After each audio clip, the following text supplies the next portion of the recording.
പൊതുപരീക്ഷാ ഭേദഗതി ബിൽ ലോക്സഭ പാസാക്കി. ചോദ്യപേപ്പർ ചോർച്ചയിലടക്കം പരീക്ഷാ ക്രമക്കേടുകളിൽ കർശന ശിക്ഷയാണ് ബില്ലിൽ വ്യവസ്ഥ ചെയ്യുന്നത്. मंत्री जी अब प्रस्ताव करें कि विधेयक को पारित किया जाए। मैं प्रस्ताव करता हूं कि विधेयक को पारित किया जाए। प्रश्न ये कि विधेयक को पारित किया जाए। जो सदस्य इसके पक्ष में हाँ गए, जो सदस्य विरोध में ना गए, मेरे विचार में निर्णय हाँ वालों के पक्ष में प्रस्ताव स्वीकृत हुआ और विधेयक पारित हुआ।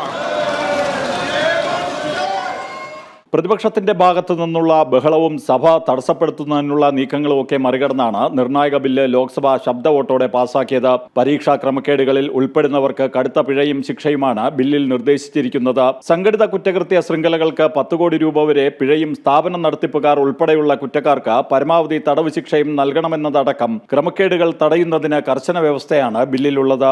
അന്വേഷണത്തിനും വിചാരണയ്ക്കുമായി കർശന സമയപരിധിയാണ് ബില്ല് വ്യവസ്ഥ ചെയ്യുന്നത്.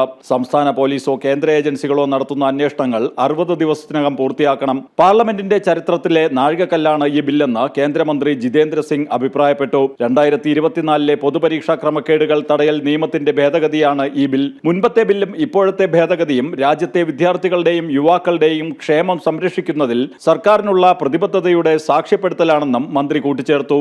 വരും തലമുറകളുടെ ഭാവി സുരക്ഷിതമാക്കാനുള്ള ചരിത്രപരമായ നിയമനിർമ്മാണമാണിതെന്നും UPA ഭരണകാലത്ത് നടന്ന ചോദ്യപേപ്പർ ചോർച്ചകൾ ചൂണ്ടിക്കാട്ടി അദ്ദേഹം വ്യക്തമാക്കി. വളരെ ശക്തമായ നിയമമാണെന്നും വേഗത്തിൽ നീതി ഉറപ്പാക്കുമെന്നും അദ്ദേഹം കൂട്ടിച്ചേർത്തു. 2010 NDAയുടെ മാർഗനിർദ്ദേശങ്ങൾ UPA അവഗണിച്ചതടക്കം മന്ത്രി ഓർമ്മപ്പെടുത്തി. പ്രതിപക്ഷ പാർട്ടികൾ അധികാരത്തിലിരിക്കുന്ന സംസ്ഥാനങ്ങളിലെ പരീക്ഷാ ക്രമക്കേടുകൾ ഉൾപ്പെടെ ചൂണ്ടിക്കാട്ടി ഭരണകക്ഷി അംഗങ്ങൾ പ്രതിപക്ഷത്തിന്റെ ഇരട്ടത്താപ്പ് തുറന്നുകാട്ടി. നിരന്തരം ബഹളം വെച്ച് പ്രതിപക്ഷം ബില്ലിന്മേലുള്ള ചർച്ചയിൽ പ്രതിരോധത്തിലാകുന്ന കാഴ്ചയാണ് ലോക്സഭയിൽ കാണാൻ കഴിഞ്ഞത്. ജനം, ഡൽഹി.